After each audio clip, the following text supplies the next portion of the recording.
Hey, you're listening to the On the Media Midweek Podcast. I'm Micah Lowinger. On last week's show, we aired an interview that I did with David Pakman, the liberal YouTuber who has over 3 million subscribers. I had wanted to talk to him to get a sense of what he thinks Democratic lawmakers and content creators could be doing differently online to reach more people in a media universe dominated by right-wing voices. This is the extended version of that conversation, with a bunch of stuff that we couldn't fit in the radio show added back in. To kick it off, I asked him how he got his start in this business. Well, I started, interestingly, in community radio and then started self-syndicating my show to a bunch of other radio stations. Later came the online platforms, so the audio podcast, the YouTube channel, Instagram, TikTok, etc. And then in August of last year, I made the decision that we were no longer going to provide the show to broadcast affiliates, television and radio, simply because that's not where our audience was. It became a lot of work at our expense for a diminishing audience. And so we made the call. Right now, our audience is on these online platforms. You know, we combine about 250 million views a month on those platforms. That's really where we need to focus. And we became sort of online first in August of 24. In terms of what has helped you build an audience on YouTube, when did you figure out that you had something that had legs? Was there a kind of light bulb over the head moment? There's no day where it was like, now we've got an audience. And I'm sort of joking, but I just do this every day. And so if the audience grows a little bit every month, it feels like you're sort of doing the same thing every day. I think when the show made its first dollar was a big step. And I mean, first employee, first real bona fide W-2 employee was probably around 2012 or 2013. Those are more the milestones that felt more significant. How many people work for you now? It's myself plus 3 full-time people. And then we have a number of part-timers and contractors that are working on kind of more specific, limited projects. If you were trying to, in short, describe where in YouTube you fit in, do you feel like you're a part of a community or a cohort? How do you visualize it in your mind? Especially since the 2024 election, it feels more than ever like there is this cohort community now. Those folks, so Brian Tyler Cohen, Midas Touch, myself, I think that's like the immediate cohort. And then we've got also a lot of up and coming creators now, everybody from Luke Beasley and Adam Mockler, Jesse Dollimore and Brittany Page, and a lot of other folks. And I know I'm missing a ton of people, but we're pretty frequently texting ideas back and forth, or how are you covering this? How are you covering that? I think that's definitely happening. Certainly more than was happening around the 2016 or 2020 elections. And there have been a few studies over the last few weeks regarding Q1 in kind of the left media space and how we're now growing more quickly than the equivalents on the right. Do you guys have a name? I remember when there was BreadTube or LeftTube, you know, to describe video essayists like ContraPoints and PhilosophyTube and H-Bomber Guy, but there's no sort of title. No. For YouTubers, you guys are really not taking advantage of this branding opportunity. It's a little surprising. You're probably right. I mean, listen, if it were the right, they would have figured out a great name already and had 3 funders for it and probably 2 conferences. You mentioned that the study demonstrates that these left-wing channels are growing at a faster rate, maybe for the first time, than your right-wing YouTuber counterparts. What accounts for the growth, do you think? Well, there's been this trajectory where after the November election, we, meaning our cohort, had about a 3-day period during which we saw viewership decline. This very rarely happens. I mean, we've essentially been growing for 20 years.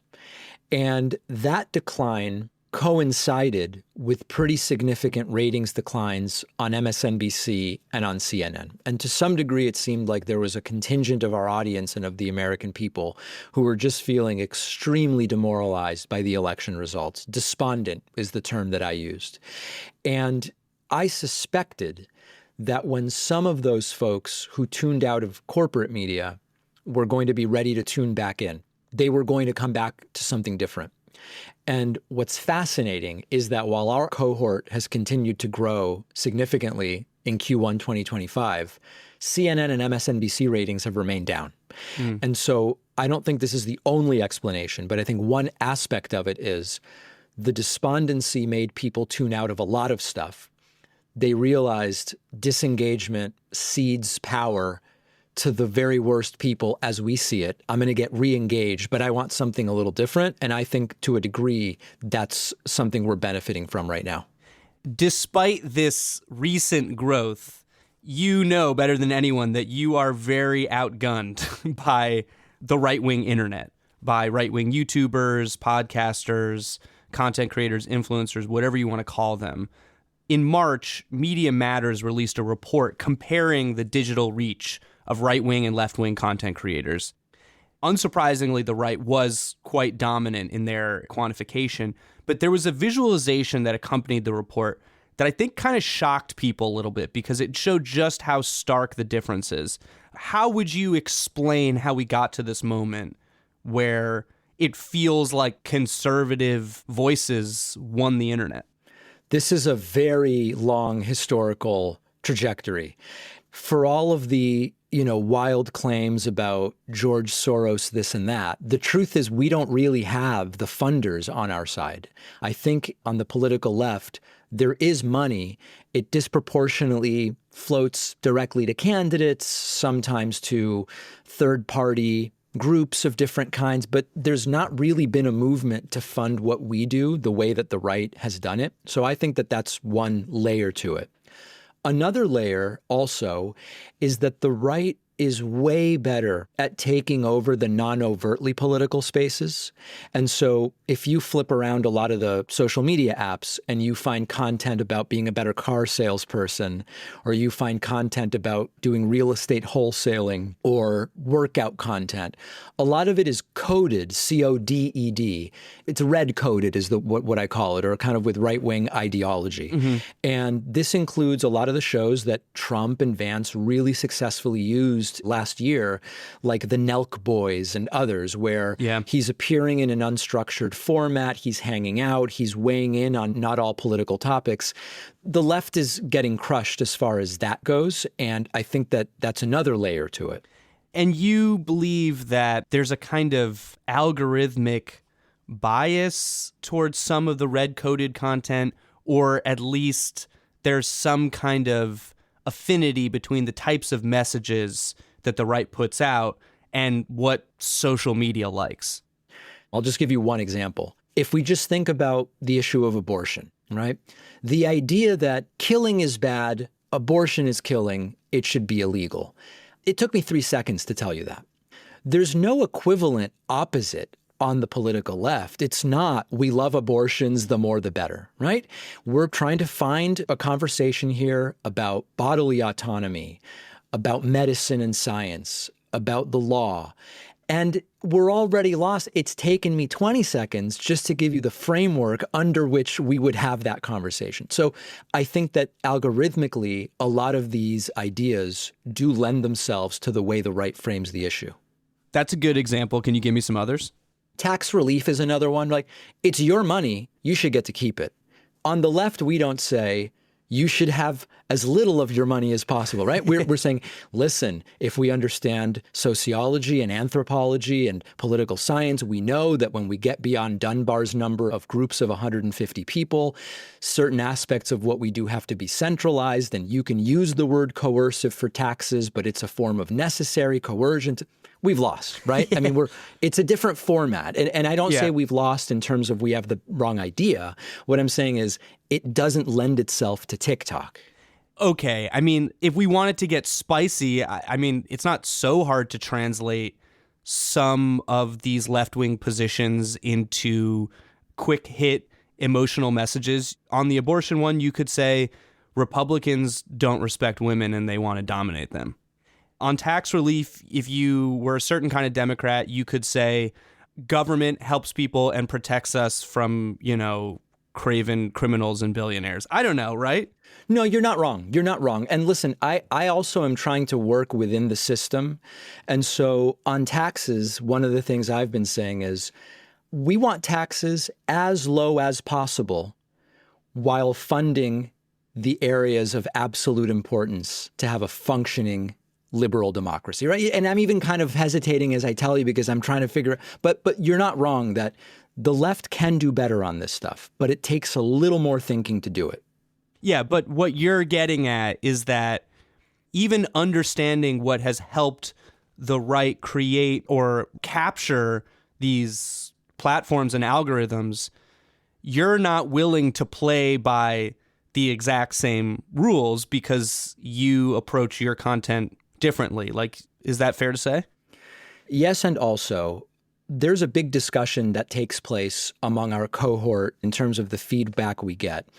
You guys are resorting to the same types of YouTube titles. It's the clickbait titles and so on and so forth. And I've been super upfront with my audience. Listen, we are trying to get an audience for the content we're doing because we believe the message we're putting out is better for the country.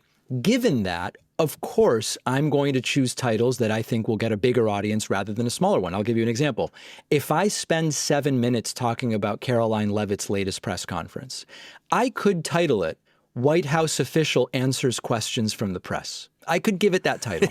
That's going to get very few views. And so instead, I go, Caroline Leavitt tells a lie a minute in unhinged rant. I don't believe it's inaccurate, right? If I were to title it Caroline Leavitt rushed off stage in a stretcher, it's obviously not in the video. That's a problem if that's the title I'm picking. But editorializing and sort of playing the formats for the different platforms, I think that it's inevitable that you just have to do that.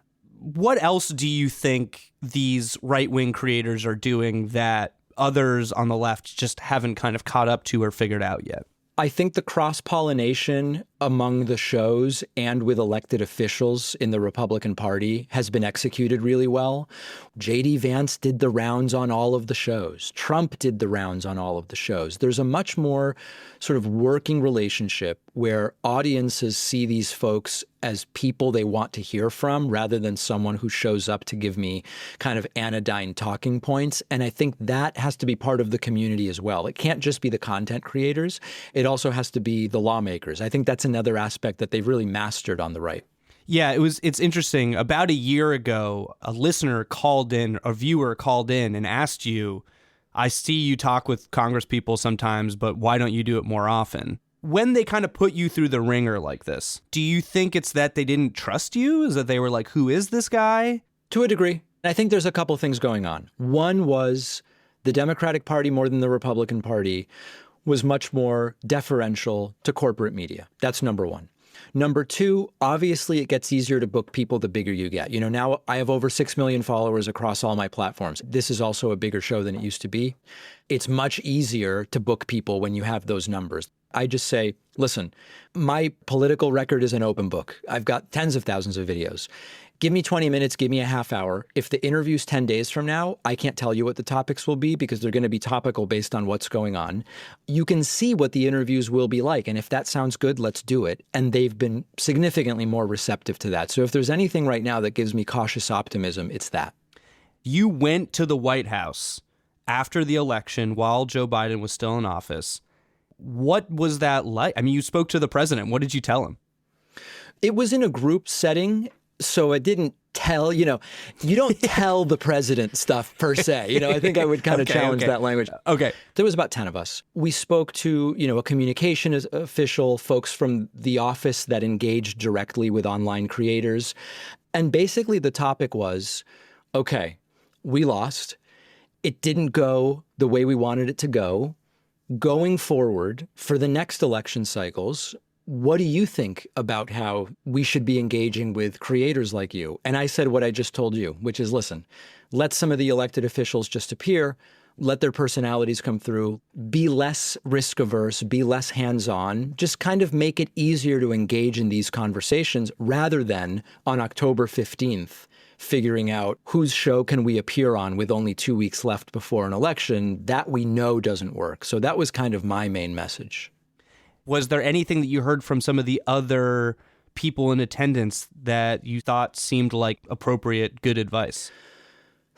You know, I'm not being cagey, but it was a while ago now. And the specifics, I mean, listen, another sentiment was we all had audience members who felt as though certain issues were being dismissed rather than dealt with head on. So that was another thing where we would have liked to see Democrats who were up for election deal more directly with, for example, immigration and crime. We think we have the better ideas on these issues, but it didn't come through to voters. That would be like another general idea, I think, that was presented.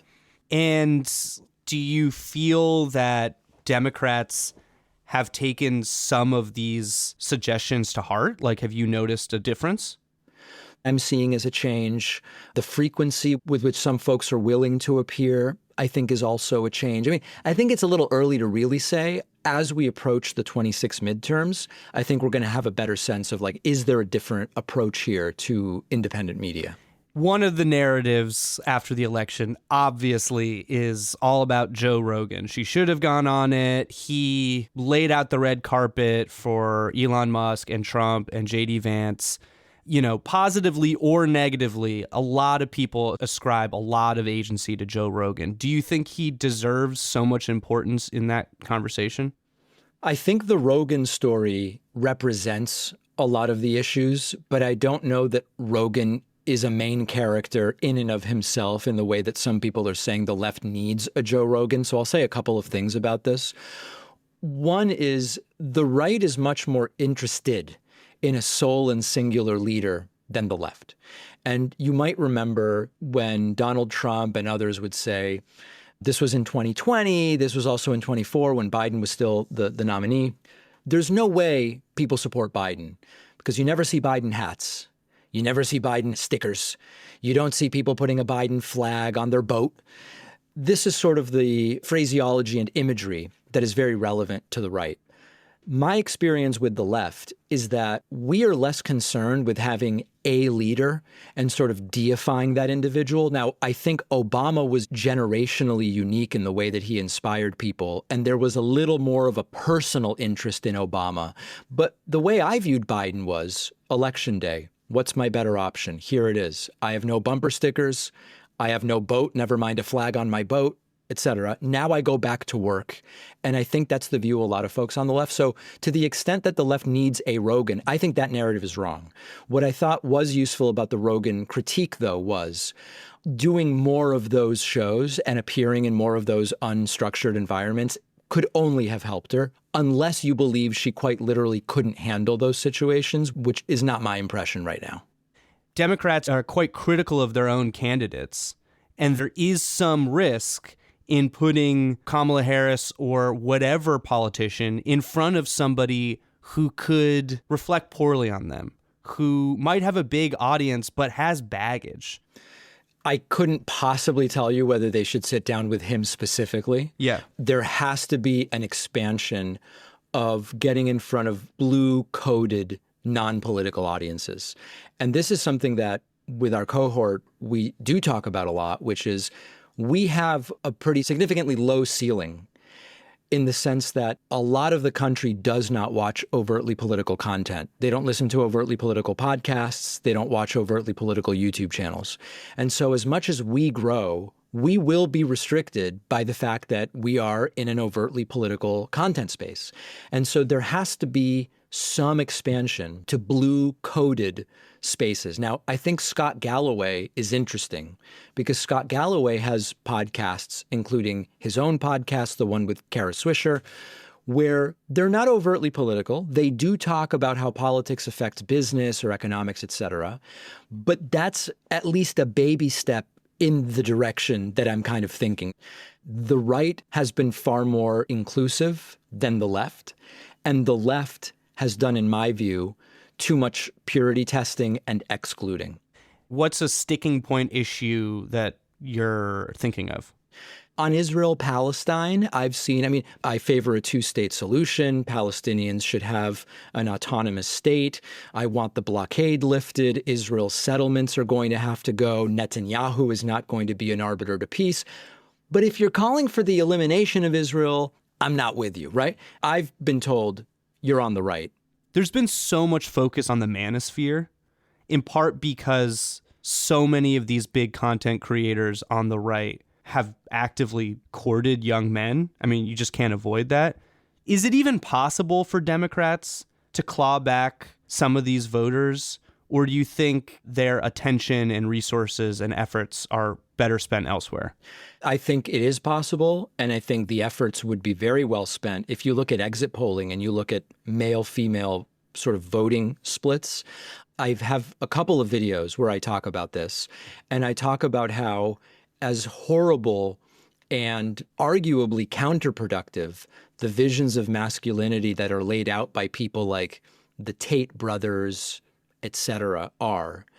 Part of the reason that they've grown to the degree that they have, part of it is algorithmic, like we talked about, but part of it is there is sort of a vacuum on the left where when you look at what the left is putting out about gender, you often get either nothing directly taking it on, or you get material that does not pull in more men about toxic masculinity, etc.